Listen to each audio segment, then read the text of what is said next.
New boyfriend is dead, and an ex-boyfriend is now facing a murder charge. This is a case out of Bridgeport, Connecticut, and that victim is Terrence Kramer. He was a 10-year veteran of the Bridgeport Fire Department, and he was shot and killed on Saturday in the middle of the night. And according to court documents, he was at the home of his new girlfriend at the time. Now, that woman's ex, Jabari Bush, who was in court yesterday, he is the one accused of shooting Kramer while he was in bed with his ex-girlfriend.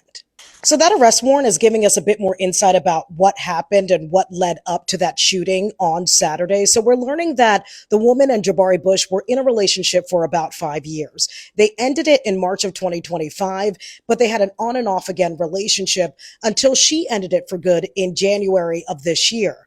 And then in February, she started to date Terrence Kramer. She had no contact, she says, with Jabari Bush, she tells police, until she heard from him in March of this year when he started to call her repeatedly to the point where she had to block him. She says he also tried to contact her on Facebook Messenger and even showed up to her job.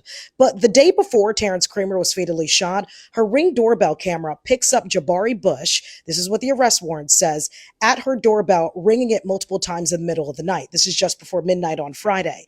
He leaves. He comes back Saturday, early morning hours, and it shows he tries to lean into the door, probably put pressure on it to try to get inside. Now, the next camera shot is just him running out of the house. But this is what she tells police. She says in the middle of the night, she sees someone in her bedroom while she's sleeping with Kramer, and she knows that it is her ex-boyfriend. And he yells something to the effect of, "You're here with another man," and then punches her in the face.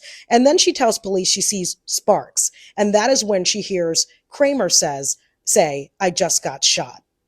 Kramer ultimately dies from that gunshot wound. And now Jabari Bush is being held on a $3 million bond, and he can have absolutely no contact with his ex-girlfriend.